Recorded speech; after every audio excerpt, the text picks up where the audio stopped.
आत्मबंधन my dear friends, my dear creators, my dear masters, कैसे हैं आप सब। बिल्कुल अपनी लाइफ में आगे बढ़ रहे होंगे, खुश होंगे, हैप्पी होंगे, हेल्दी होंगे एंड वेल्दी भी होंगे। बिल्कुल मैं Ranjana Sharma lotus calling channel से आपका स्वागत करती हूँ, सुस्वागत करते हुए पहले तो ये बताइए आप सब कैसे हैं। बिल्कुल मस्त बिंदास तंदुरुस्त, यस ऐसे ही रहना है, मस्त बिंदास तंदुरुस्त। हम सब एक है माय डियर फ्रेंड्स, हम सब असेंशन में जा रहे हैं। वो बहुत ज़रूरी चीज़ें हैं, हम सबको अपने आप से शेयर करना, अपने आप को खुश रखना बेहद ज़रूरी है माय डियर फ्रेंड्स। तो चलिए जी, यहाँ पर मैं शुरुआत कर रही हूँ एक आत्मा की यात्रा के जो क्वेश्चन आंसर चल रहे हैं, जो प्रश्न के उत्तर दिए जा रहे हैं कि एक आत्मा की यात्रा को जन्म लेने के बाद क्या क्या एहसास होते, क्यों आती है धरती पर, कौन से दुनिया में वो चल रही है, कौन से देश में उसका जन्म होता है, क्या गोरे और काले का क्या किस्सा है। जो गोरे लोग वो ज़्यादा अहमियत रखते हैं, वो ज़्यादा तेज़ होते हैं जो गोरे हैं कालों से। तो इन चीज़ों पे चर्चा की गई है। आगे क्वेश्चन जो हैं उन्हीं के ऊपर आधारित हैं, ठीक है। यस मास्टर, सो सॉरी, हल्का सा म्यूज़िक आपके लिए ज़रूर मैं देना चाहूँगी। इट इज़ वेरी नेसेसरी, क्योंकि ज़रूरी है कि कहीं ना कहीं पीछे धुन हो अच्छी सी, सुंदर सी, तो अच्छा लगता है ना।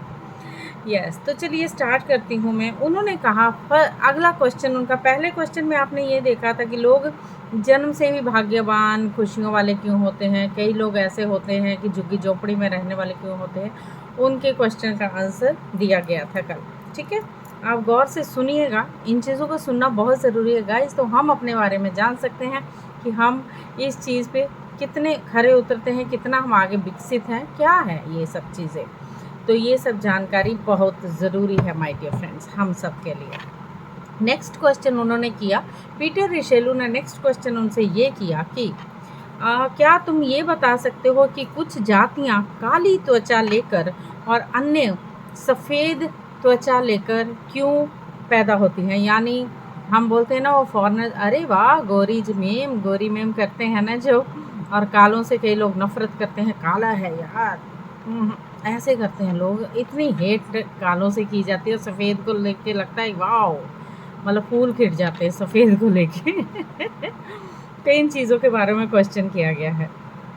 क्या सफ़ेद रंग का एक व्यक्ति हमेशा काले व्यक्ति से ज़्यादा विकसित होता है, मतलब वो उसका विकास ज़्यादा होता है, वो ज़्यादा अच्छा होता है, वो ज़्यादा सूरत से ज़्यादा उसकी सीरत भी अच्छी होती है साथ में। और क्या अलग अलग जातियों के लोगों का विवाह बंधन में बंधना अच्छी बात है क्या, उन्होंने ये भी क्वेश्चन किया है। क्या इस जन्म में सफ़ेद रंग वाला व्यक्ति कभी काले रंग वाली जाति में भी पैदा हो सकता है। यस तो ये क्वेश्चन आपने मेरा सुना कि क्या बोला उन्होंने, उत्तर उन्होंने क्या दिया आचार्य जी ने। आचार्य जी का उत्तर ये था, आध्यात्मिक दृष्टि से देखें तो ये मानने का कोई कारण नहीं है कि जो सफ़ेद व्यक्ति है किसी भी तरह से काले व्यक्ति से बेहतर होता है, ये मानने वाली बात ही नहीं है। उसकी त्वचा के रंग से ये सूचित नहीं होता है कि वह विकास मार्ग में किस अवस्था पर खड़ा है। ये तो प्राय इस बात पर निर्भर है कि उसका जन्म किस देश में होता है और वहाँ की जलवायु कैसी है। वह व्यक्ति किस देश में जन्म लेगा ये तो एक निश्चित होता है पहले से ही, और पर उसकी आत्मा को उसकी पसंद जाहिर करने का हक भी दिया जाता है कि कौन सी पसंद है।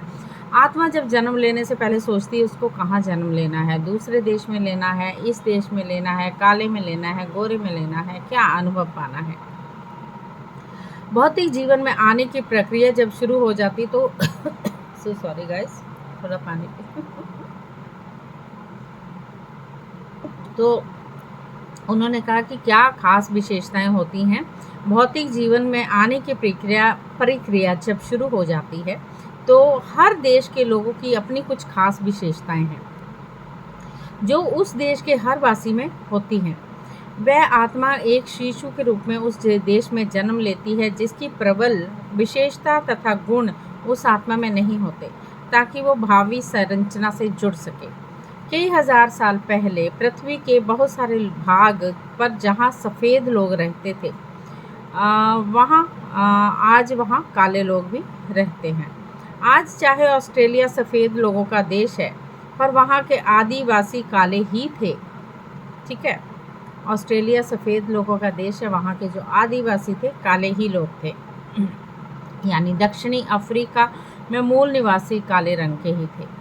आज भी वहाँ वे बड़ी संख्या में अभी भी रहते हैं, परंतु उसके ऊपर शासन करने वाले, उनके ऊपर शासन कौन करता है? सफ़ेद लोग करते हैं, सफ़ेद त्वचा वाले लोग करते हैं। हम सब कभी ना कभी काले रंग की त्वचा पहले शरीर धारण कर चुके हैं। हम सब की इस चीज़ में हम सब ने अपने अपने काले रंग के किसी न किसी जन्म में ये धारण किया हुआ है। जैसे जैसे सभ्यता का विकास हुआ, पश्चिमी देशों में वो लोग बस गए। इन देशों के अति शीघ्र विकास के लिए कुछ पूर्ण विकसित लोगों ने, जो राष्ट्रों के उत्थान पतन पर दृष्टि रखते हैं, कुछ अधिक विकसित आत्माओं को इन देशों में अग्रदूत के रूप में जन्म लेने के लिए तैयार किया, ताकि ये देश भी बस जाएं और फले फूलें। इन देशों में मौसम पूर्वी देशों की अपेक्षा काफ़ी ठंडा था। सूर्य का उनकी त्वचा पर कम असर हुआ और परिणाम स्वरूप श्वेत कौम अस्तित्व में आ गई। आजकल ज़्यादा प्रगति इन्हीं देशों से शुरू हो रही है। इसलिए ये ज़रूरी है कि दुनिया की सर्वाधिक अनुभवी लोग, वयोवृद्ध आत्माएं यानी सोल्स, पश्चिमी देशों में जन्म लें।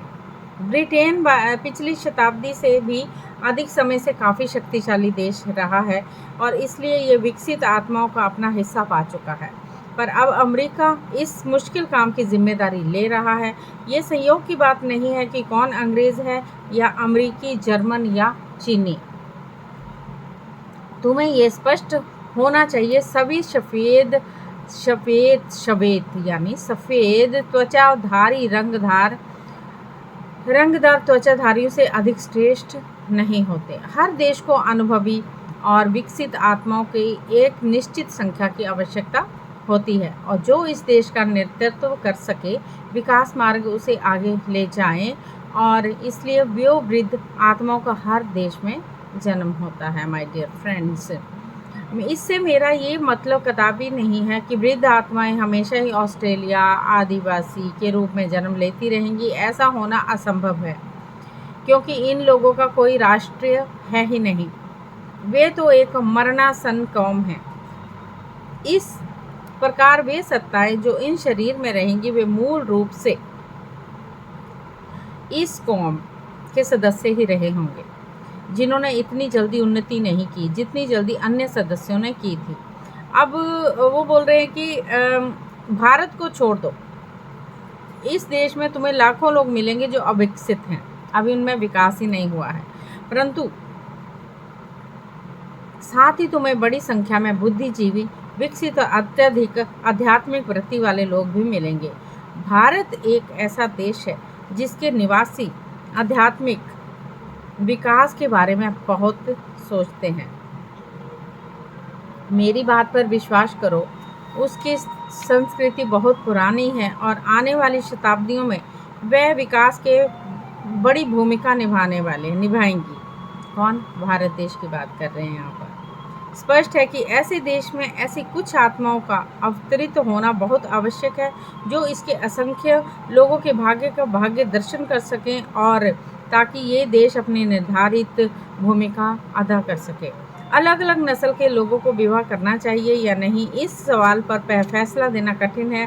कभी कभी ऐसा भी हो सकता है कि वे लोगों को अलग अलग देशों में पैदा हुए हैं और कभी पिछले जन्मों में भी विवाह द्वारा संबंधित उनकी रही है। कोई ये कार्मिक, मैं बोलती हूँ ना, कभी कभी कार्मिक होता है गाइस, तो कार्मिक ही दौर चल रहा होता है, जब ऐसे लोग दो अलग अलग देशों के सदस्यों के रूप में इस जन्म में मिलते हैं, तो जिस आकर्षण के द्वारा वे पिछले जन्मों में करीब आए थे, वह आकर्षण उन्हें फिर से वहीं खींचने लगता है। कुछ मामलों में ऐसे दो लोगों का फिर से विवाह करना लाभकारी सिद्ध हो सकता है, किंतु ये तभी कहा जा सकता है जब उन दोनों पक्षों के अतीत की जांच की जाए। वैसे मैं ये अनुभव करता हूँ कि सामान्यतः श्वेत पुरुषों का श्याम वर्णी महिलाओं से विवाह करना अवांछनीय है, क्योंकि दोनों नस्लों की आदतें, संस्कृति एक दूसरे बिल्कुल मेल नहीं खाती, बिल्कुल अंडरस्टैंडिंग नहीं है, जिससे दोनों का भी कोई लाभ नहीं होता है, जिसका परिणाम ये भी हो सकता है कि बच्चे वर्ण संकर को पैदा हों। और ये सबको स्पष्ट ही है कि ऐसे बच्चों का जन्म भी एक दुर्घटना ही होता है। एक व्यक्ति जिसका जन्म श्वेत शरीर में होता है, ज़रूरी नहीं कि अगले जन्म में वो श्वेत जनसंख्या का भाग ही बने। ये भी कर्म का फल है, इसके बारे में कुछ नहीं कहा जा सकता। एक श्वेत व्यक्ति के मामले में जो खुद को दूसरों से बेहतर समझ लेता है, दूसरे लोगों को रंगदार त्वचा के कारण शोषित करता रहता है। ये कारण कार्य नियम काम करता है माय डियर फ्रेंड्स, कारण कार्य नियम काम करता है। उसे अगली बार रंगदार नस्ल में जन्म लेने को विवश होना पड़ता है, जैसे ताकि वो धैर्य का धारण करने से समझदारी व्यवहार के सबक सीख सके और जो पिछले जन्म में उसने नहीं सीखे थे। यानी माय डियर फ्रेंड्स, कई बार मैंने भी आजकल लोगों में कई चीज़ों में देखती हूँ कि काले रंग से बहुत लोगों को हीनता है। हमारे ही भारत देश में ही वो कंट्री ऐसी है जो, वैसे मैं तो ये मानती हूँ, मेरा पॉइंट ऑफ व्यू है ये है कि भारत देश में हर तरह के लोग हैं, हर तरह का रंग है, हर तरह का कल्चर है, हर तरह का त्यौहार है। तो भारत देश से अच्छा कौन सा देश है? भारत देश, डेफिनेटली, क्योंकि यहाँ भगवान जी यहाँ पर अवतार हुआ। यहाँ पर भारत देश में बहुत सारी चीज़ें ऐसी हुई कि गंगा यमुना सरस्वती यहीं पर है। मतलब भारत देश के क्या कहने माय डियर फ्रेंड्स। भारत देश में हर तरह रंग के लोग रहते हैं, गोरे भी रहते हैं, काले भी रहते हैं, सांवले भी रहते हैं, एंड कनक भिन्ना रंग भी रहता है, गेहुआ कलर भी रहता है। तो भारत देश में इसलिए तो कहती है नफरत काहे की गाइस, काला गोरा क्या है। कृष्ण जी सांवले थे, है ना। तो जिस कृष्ण जी को हम बहुत अच्छे से मानते हैं, तो काले गोरे में भेदभाव ना किया जाए तो वो अच्छी बात है ना, क्योंकि अगले जन्म में फिर काला ही बनना पड़ेगा माय डियर फ्रेंड्स। तो हीनता क्यों, उनका भी खून लाल ही है, ये समझ के चलिएगा। अपने आप को थोड़ा सा मानसिक तौर से थोड़ा सा आगे बढ़ा लीजिए माय डियर फ्रेंड्स। यस, क्योंकि हमारे ही घरों में ये सब चीज़ें होती रहती हैं। ओके, नेक्स्ट क्वेश्चन का जवाब मैं आपको देने वाली। नेक्स्ट क्वेश्चन क्या उन्होंने किया, तुमने इस बारे में कुछ नहीं बताया, जो व्यक्ति आत्महत्या कर लेते हैं उसका बाद में क्या होता है? क्या आत्महत्या करना अपराध है? अब मेरी बात बड़े गौर से सुनिएगा, इसका आंसर उन्होंने क्या दिया है। क्या आत्महत्या करने वाले व्यक्ति जो आज भी सोच रहे वो मेरी क्वेश्चन का आंसर ज़रूर सुनना चाहें। और मुझे लगता है बहुत सारे दुखी लोग हैं जो चाहते हैं कि हम आत्महत्या कर लेंगे, हम बहुत डिप्रेस हैं, हमें नौकरी नहीं मिल रही, हमारा रिश्ता अच्छा नहीं, तो मैं तो मरना जाना ही समझ रहा हूँ। अगर भाई छत है, रोटी है, सब कुछ है, तो क्यों अपने आप को इतना बेताबीपन से आगे गुजारने की ज़रूरत है। आत्महत्या, मेरे मानना तो आत्महत्या करना एक बहुत ज़्यादा अपराध है। तो इसका आंसर वो देने जा रहे हैं। उन्होंने कहा आत्महत्या करना ना केवल एक अपराध है बल्कि एक मूर्खतापूर्ण कृत्य भी है।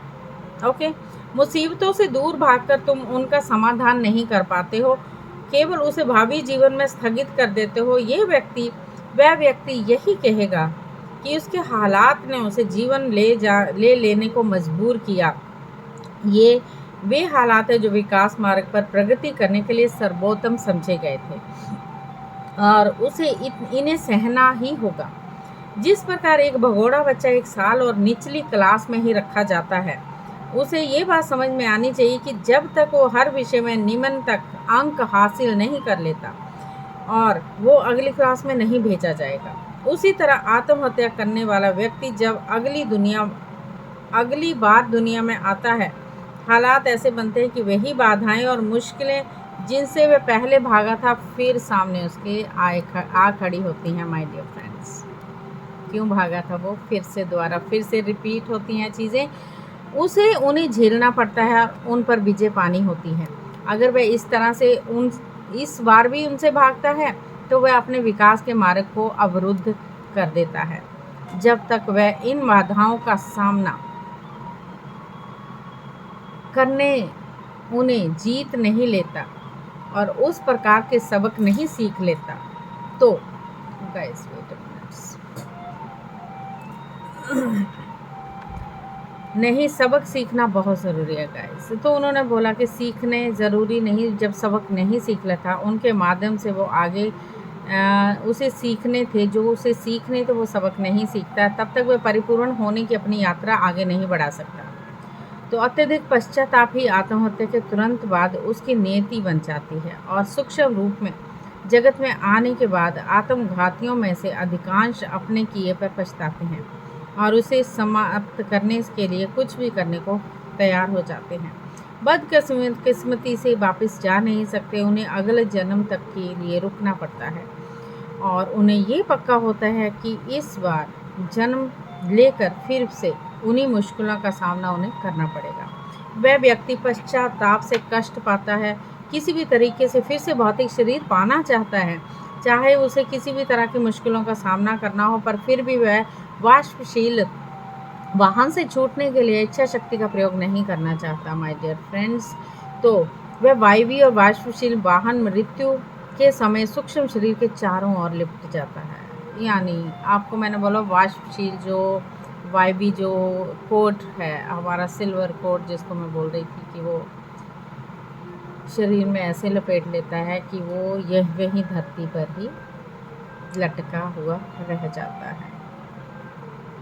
यानी इस लिपटने के कारण वह पृथ्वी से बंधा रहता है। जब तक वह जिद पर अड़ा हुआ है, उसे खुद ही छोड़ना नहीं चाह रहा। आत्महत्यारा होने के कारण सूक्ष्म लोक के सहायकों से भी उसे ज़्यादा सहानुभूति नहीं मिलती माय डियर फ्रेंड्स। तो सोचिएगा भी मत आत्महत्या के बारे में। मैं तो ये बोलती हूँ जबकि सामान्य मृतकों को मिलती है, अचानक किसी की मृत्यु हो जाए या एक्सीडेंट में हो जाए, मर्डर हो जाए, कुछ उनको बिल्कुल सहानुभूति मिलती है, लेकिन जो आत्महत्या जो अपना आप को बिल्कुल ख़त्म कर लेता है उसको कभी यूनिवर्स भी सहानुभूति नहीं देते। हज़ार लाखों साल तक वो धरती पर अटका हुआ रह जाता है, ना उसका जन्म होता है, ना वो पशु योनि में जाता है। तो सोचिए उसकी क्या गति होती है। इस प्रकार वह अपने अज्ञान के कारण ही धरती से बंधा रहता है। अज्ञानी होता है, समझ नहीं आती गाइस, उसको विकसित ही नहीं हुआ होता है किसी भी चीज़ में, तभी तो बोलती हैं जागरूक हो जाइए। ना भौतिक जगत में क्रियाशील कर पाता है, ना ही वो सूक्ष्म जगत में जा पाता है, यानी बीच में उसको लटकना पड़ता है माय डियर फ्रेंड्स। इस हालात में वह अकेलापन महसूस करता है। एकांतवास उसके लिए युगों युगों जितना लंबा हो जाता है एक एकांतवास उसके लिए, क्योंकि उसके पास तो कोई भी नहीं होता। जब हम सूक्ष्म जगत में जाते हैं तो अलग अलग के हमें सोल मिलते हैं, अलग अलग लोग हमारी मदद करने के लिए तैयार रहते हैं, लेकिन जब आत्महत्या करने वाला सोचो उसकी क्या गति होती है। धीरे धीरे उनके मन की स्थिति जब बदलती है तो एक सहायक उसे मिल जाता है। जब उसके मन की स्थिति चेंज होती है तब उसे सहायक मिल जाता है, जिसके बाद वह सूक्ष्म लोक में अपना जीवन शुरू कर पाता है। बहुत टाइम बाद गाइस, इस अंतराल में उसके हालात बेहद दुखदाई होते हैं फिर भी, और कभी कभी वह व्यक्ति अपने जन्मदाता और मानव मात्र से इतना खिन्न और उनके प्रति इतना कटु हो जाता है कि वह उस स्थान पर भटकता ही रहता है जहां उसने जीवन लीला समाप्त की थी। वर्तमान में छाया अकेलापन उसका कारण होता है। अब वह अनुभव करता है कि लोगों को भी वही करने के लिए कहना चाहिए जो उसने खुद किया था। समझ में आई मेरी बात? वो क्या क्या कर सकता है यहाँ धरती पर रह के। तो वो इसी कटुता के कारण वो लोगों के शरीर में, लोगों के घरों में जिसके साथ उसका पाला पड़ जाए उसको भी बोलता है कि तू भी आत्महत्या करेगा मेरे जैसे। तो ऐसा बन जाता है वो। तो मुझे थोड़ा सा दुख हो रहा है, जो लोग आत्महत्या करके अभी भटक रहे हैं गाइस, उनके लिए बहुत दुख हो रहा है। वो क्यों ऐसा करके चले गए, तो अभी तक उनकी शांति नहीं है उनको। तब वह अकेला ही दुखी नहीं रहेगा। उसने जो खुद किया है वो लोगों को भी प्रेरित वही करता है कि तुम लोग भी आत्महत्या करो। डिप्रेसिंग सेशन में देता है, कुछ ना कुछ ऐसी चीज़ें करने की कोशिश करता है। कभी कभी वह इस प्रयास में सफल भी हो जाता है और इस कर्म का बुरा परिणाम ये होता है कि वह आगे आने वाले जीवन में बहुत और ज़्यादा दुख भोगता है। आत्महत्या कोई समाधान नहीं है, केवल स्थगन है, और दुनिया में कोई भी हालात इतने बुरे भी नहीं होते हैं कि उनसे बचने के लिए इतना कठोर कदम उठाना पड़े। यस मास्टर्स, दुख होता है मुझे उन लोगों को देख के, अरे बाप रे उसने सुसाइड कर लिया, उसने आत्महत्या कर ली, वो पंखे से लट गया, वो उसने छलांग लगा दी नहर में। जब ये सुनती हूँ बातें तो मुझे बहुत, जब से मुझे इन चीज़ों का पता लगा है ना गाइस कि हम ऐसा क्यों करते हैं जनरली, आत्महत्या कोई सोर्स नहीं है। आप अपनी ज़िंदगी का खात्मा वो खुद कर रहे हो, ना भगवान से करवा रहे हो। आपकी आई भी नहीं थी, लेकिन आपने अपने आप को ख़त्म कर दिया। जितनी उम्र आपकी थी उससे पहले ही आप दुनिया छोड़ के जा गए। दुनिया भी छोड़ दी, ऊपर भी नहीं जा पाए, नीचे भी नहीं ठहर पाए, कहीं ना कहीं भटकते हुए दूसरों को परेशान कर रहे हो, खुद तो होगा और ज़्यादा आगे परेशान हो गए। कई हज़ार सालों तक आप जन्म नहीं ले सकते। तो डेफिनेटली आपको क्या करना है, अपनी थोड़े से इन चीज़ों के डिप्रेसिंग मोड से बाहर आना होगा। माय गॉड, कुछ चीज़ें आपकी पूरी नहीं हो रही तो इसमें खफा होने की बात नहीं है, क्योंकि वो हमारी एक किस्मत का, हमारी डेस्टिनी का एक सोर्स है जो हम अपने साथ अनुभव करने आए हैं। तो इसमें हमें आत्महत्या करने की कोई ज़रूरत नहीं है। और अगर 2 रोटी नहीं मिलती, 1 रोटी से गुज़ारा कर लो माय डियर फ्रेंड्स। अगर आपके पास छत नहीं है, किराए पे रह लो। अगर आप पे वो भी नहीं है, कुल्ली बना लो। अगर आप पे वो भी नहीं है, गुज़ारा ही भी करना है, सड़क पे भी लोग सो जाते हैं। तो मेरा मानना ये है कि आत्महत्या नहीं करनी है। आत्मबंधन आप सबको, आपको आगे बढ़ना है अपनी मानसिकता के साथ, अपनी जागरूकता के साथ माय डियर फ्रेंड्स। आत्मबंधन, और खुश रहिए, हैप्पी रहिए, हेल्दी रहिए। मेरा चैनल आगे आगे बांटते रहिए, सब्सक्राइब भी कर लीजिए, सबके लिए अच्छा है। सब सुने तो अच्छी बात है ना। Thank you so much.